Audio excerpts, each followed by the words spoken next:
Alors, bonjour. Euh, vous avez compris ce qui est en train de se faire. C'est qu'ils ont bloqué tout le monde juste pour attendre afin que je meure. Donc, ils ont bloqué les agences de placement. Ils sont fermés. Il y a certaines agences qui sont restées ouvertes à Côte Vertu. Et puis, ils leur ont dit de ne plus me donner aucun emploi. Pour la déclaration des impôts, il y a donc l'agence Ami Ressources à qui on a donné des ordres de la part des Grecs, de la part de Maître Koufoué et sa famille, et de la part des autres inconnus du collège CDI, entre autres, donc de ne plus me donner le T4 et le T1 pour ne pas déclarer les impôts, puisque je vais continuer d'avoir à manger et de payer le transport et ma vie.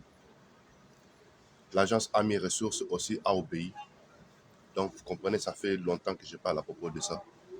Mais ils n'ont pas compris. On déclare les impôts pour informer à l'État donc qu'on a payé des impôts. Maître Koufoué n'a pas compris. Si l'agence Ami Ressources refuse de me donner donc, les deux papiers pour faire donc les impôts de l'année passée, cela veut dire que Ami Ressources accuse d'avoir volé l'État. Et ça va au tribunal. Et je suis déjà au tribunal. L'agence connaît que je suis à la Cour pénale internationale. Je leur ai informé, toute la planète connaît. Mais quand vous refusez de donner à quelqu'un le deux feuilles imprimées, cela veut dire que vous avez volé l'État et vous avez peur que l'État ne puisse pas connaître ce que vous avez fait. Mais l'État en a, puisque c'est volontaire. Ça commence par être volontaire et par après.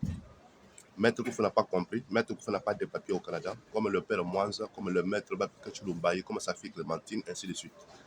Pour eux, c'est pire. C'est pire comme pour Apache Andoni.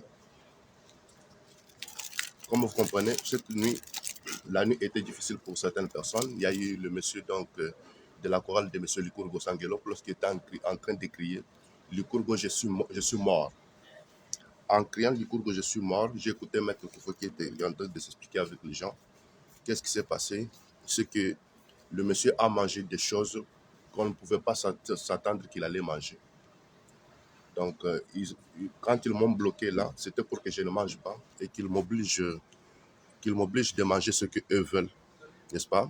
Ils ont leur soupe qu'ils donnent, une soupe pour tuer les gens, une soupe verte, sinon une soupe jaune, n'est-ce pas? Et ils ne s'attendaient pas que j'allais manger autre chose. Maître Koufou a expliqué que nous, avant de tuer quelqu'un, nous commençons à dire au démon son ventre et le ventre de tel, sa bouche et la bouche de tel, ainsi de suite. Vous comprenez? Donc, on est en train de dire, avant de tuer quelqu'un, nous transformons tout ce qui est dans son corps, nous disons, son ventre n'est pas le ventre humain, c'est le ventre d'une chèvre, sa bouche, ainsi de suite. Donc, ils connaissent déjà, donc ils limitent, puisqu'ils pensent qu'il n'a pas d'argent, il n'a pas d'autres ressources, d'autres moyens pour se procurer à manger. Donc, il va rester le ventre vide. En restant le ventre vide, on va lui obliger de boire nos soupes qu'on a ici, les potions magiques, ainsi de suite, les soupes démoniaques, et après, on va les tuer. C'était ça donc ce qui s'était entendu. Mais ils ne savaient pas que moi aussi, je pouvais faire autre chose. Ils ont commencé à chercher qu'est-ce qu'il a bu. Il a bu le lait. Qu'est-ce qu'il a mangé après? Qu'est-ce qui est arrivé? Et le monsieur de la chorale de M. Licourgo Sangelopoulos a crié donc, vers 4 heures du matin, Licourgo, je suis mort. Licourgo Pestana, c'est quoi ça? Le monsieur a mangé des choses qu'on ne s'entendait pas qu'il allait manger. Maître Fossi a expliqué qu'avant de tuer, on dit que donc son ventre n'est pas le ventre humain, c'est le ventre de tel, d'une chèvre par exemple, sa bouche, ainsi de suite. Le Canada, comme vous comprenez, il n'y a pas de building, il n'y a pas de construction, ce sont des cachettes, des avoirs et des minéraux, tout ce qu'il y a. Donc, chaque building, chaque partie donc, du pays appartient à un pays. Et chaque petite partie donc, de cette place-là appartient à une personne.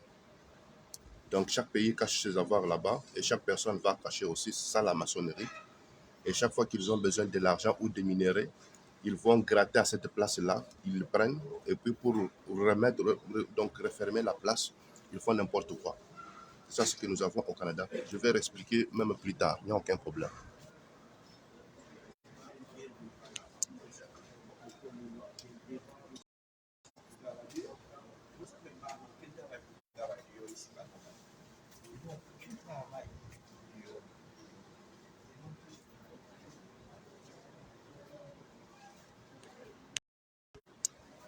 Voilà, au Canada, il n'y a pas de building, il n'y a pas de construction. Ce sont des cachettes de minerais et des cachettes des avoirs qu'on a ici. Donc, chaque pays a une place où il a caché, et chaque personne aussi. Et à chaque instant, quand ils ont besoin de l'argent ou des minéraux ou de quoi que ce soit, donc ils détruisent les murs là. Ça peut être en créant un incendie. Ils créent un incendie, ils créent un dégât d'eau, une inondation, une tempête, rénovation, n'est-ce pas? Ça dit que quelqu'un va aller récupérer son argent, ses minéraux, les choses qu'il a cachées. Donc c'est un pays de trésors. Les trésors sont cachés au Canada. Maintenant, quand il va pour gratter cette place-là afin de récupérer ses trésors, et il appelle des gens pour couvrir la place, là, le trou, mais pour couvrir, il faut n'importe quoi. C'est pour ça qu'on est, le Canada est comme ça là. On a eu donc ce secret-là. Et l'Américain qui me suit, il s'est fâché. Il a raconté aux autres. Lui, là, qu'est-ce qu'il a compris? Il a compris qu'on les a menti. L'Américain qui me suit a raconté aux autres que lui, qu'est-ce qu'il a compris? Il a compris qu'on les a menti.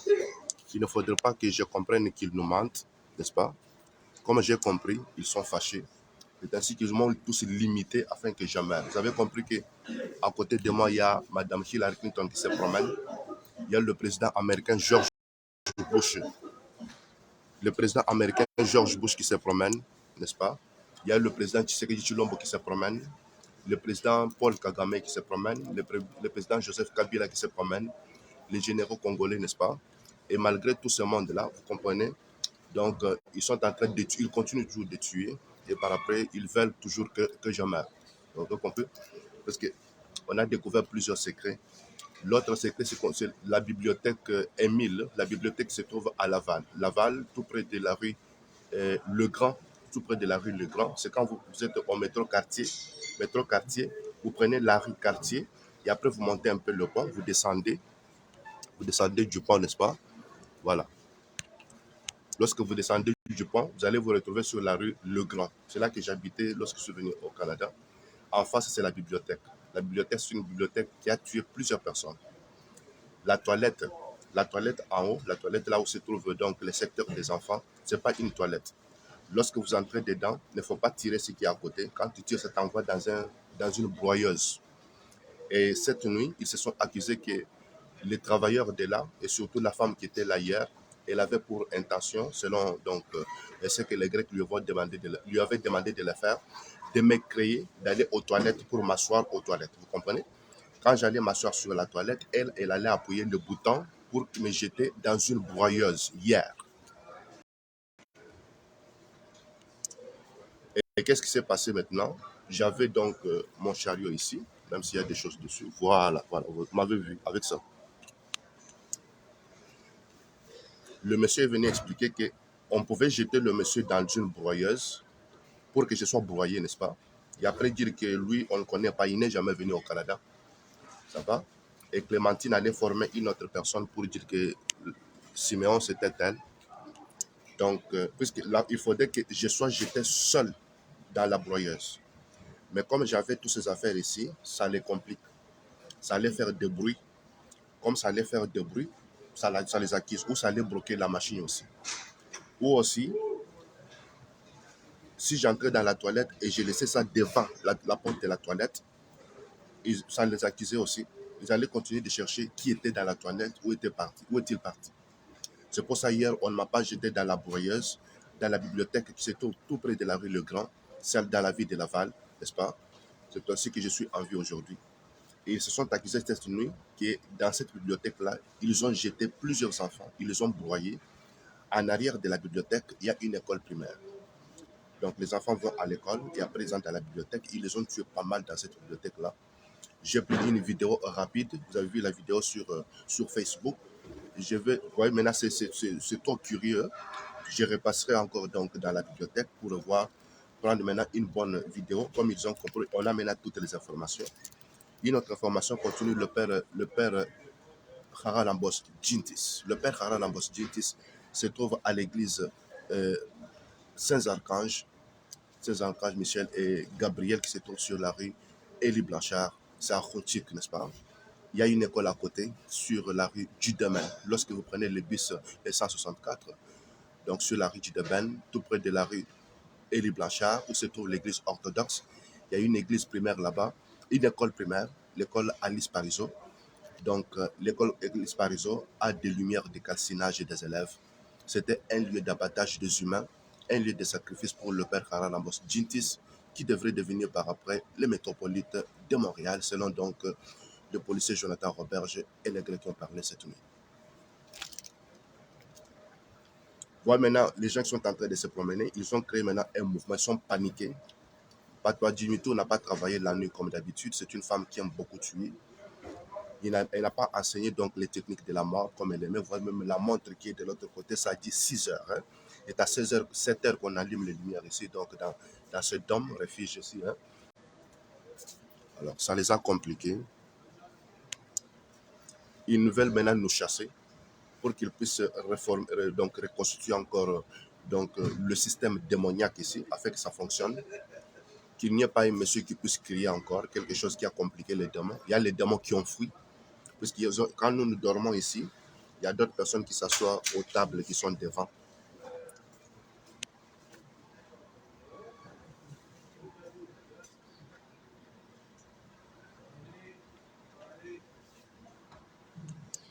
Voilà, on va savoir combien tout ce monde est payé. Voilà. Nous, on n'a pas d'emploi, mais il n'y a pas déjà dans le pays. Hein. Et ils sont payés 24 heures sur 24. 24 heures sur 24, n'est-ce pas? Mais nous, on n'a pas d'emploi. Et ils sont payés quand même 24 heures sur 24. Et pour tuer, et pour reconstituer donc l'atmosphère démoniaque, ça va? C'est comme ça, 24 heures sur 24. J'ai donné l'essentiel des informations. Maître Koufou a appelé aussi le fils de Maître Bepek Chilumbaye, Kayembe. Kayembe est venu hier aussi à l'invisible. Et Maître Koufou a accusé Kayembe d'être aussi un autre tueur. Vous comprenez, quand quelqu'un se promène à l'invisible, c'est pour tuer. On m'a informé aussi que Edwidge donc de la Côte d'Ivoire, que j'avais trouvé aux Galeries d'Anjou, me suivait hier et je l'avais suivi, je l'avais écouté aussi. Edwidge a dit que chez Olimel, on l'avait appelé quelque part dans un bureau. Elle était nue, toute nue, au travail chez Olimel. Au travail chez Olimel. On l'avait, comme Elvis, on l'avait appelé donc dans quelques bureaux de Olimel, chez Olimel à Saint-Henri. Elle était toute nue et qui l'a trouvé là-bas, c'était donc notre collègue de travail, Joël. Joël, originaire de l'Amérique latine, qui l'a trouvé nu là-bas dans quelques locaux de Olimel Saint-Henri. Il y a une autre information, c'est la journaliste de Radio-Canada. Il y a une journaliste de Radio-Canada parmi ceux qui sont venus ici hier par obligation ou par volonté. Elle a dit qu'on leur a mis le démon dans le corps. C'est une femme. Le démon dans leur estomac depuis très très longtemps, depuis le bas âge, donc par obligation. Et quand ils ont les démons dans leur corps, c'est pour faire que ce que Jonathan Roberge dit, elle ne pouvait pas faire autrement. Tout ce que j'ai dit, c'est vrai. Tout ce qui se passe, c'est correct. Mais il ne peut pas dire, puisque c'est comme ça. Et aussi, elle était aussi amenée ici pour tuer, ou m'amener chez elle pas pour vivre, n'est-ce pas? Elle allait se déshabiller, et puis puisqu'elle a les démons dans le corps, tout ce que Jonathan Roberge dit aussi. Une autre information, on a trouvé des gens qui se trouvent dans les stations de métro endormis. Les gens qui dorment dans les stations de métro, Jonathan Roberge a dit que c'est lui qui leur dit donc de dormir dans les stations de métro, surtout donc surtout en soirée, n'est-ce pas, quand il n'y a pas l'achalandage dans les stations de métro. Quand ils dorment là, ce n'est pas pour rien. Après, ils constatent qu'il n'y a pas de gens, dans les stations de métro. Et ils vont faire venir un train, ils le poussent afin que le train le broie. Mais sinon, en étant endormis donc dans les stations de métro, ils amènent les scies électriques et ils les découpent en morceaux. Ça sont les propos donc de Jonathan Robert. Là, vous avez compris, les gens qui dorment dans les stations de métro, ce n'est pas volontairement, c'est toujours par sacrifice. Jonathan Robert a dit qu'il leur donne des ordres donc de se coucher, donc dans les stations de métro. Quand il se couche là, il ne peut pas faire autrement. Il amène les scies lorsqu'il n'y a pas de gens, il coupe en morceaux vite et ils sont partis, comme ils font ici.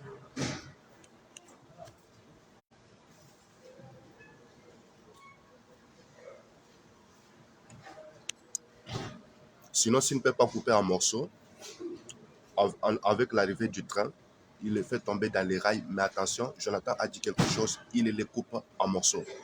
Là, vous comprenez, ils nous chassent tous. Ce sont donc les maîtres sorciers qui vont rester ici afin d'arranger l'atmosphère, que ça soit vraiment démoniaque. N'est-ce pas? Vous avez compris, les Américains sont dedans. Les Américains sont dedans. L'Américain qui se promène derrière moi a dit hier qu'il ne faudrait pas que je comprenne qu'ils nous ont menti, comme on a compris. Donc, c'est ainsi qu'ils m'ont limité tous pour me tuer. Tous ceux qui sont en République démocratique du Congo ont compris ce qui se passe ici donc, au Canada. Donc, le Canada n'a pas de construction. Ce sont des cachettes des minéraux, les cachettes des avoirs qu'il y a ici. Et chaque personne au besoin, il vient maintenant, il fait détruire son mur, sa place, n'est-ce pas? Il le récupère et il s'en va. Et celui qui ouvre là, il fait n'importe quoi.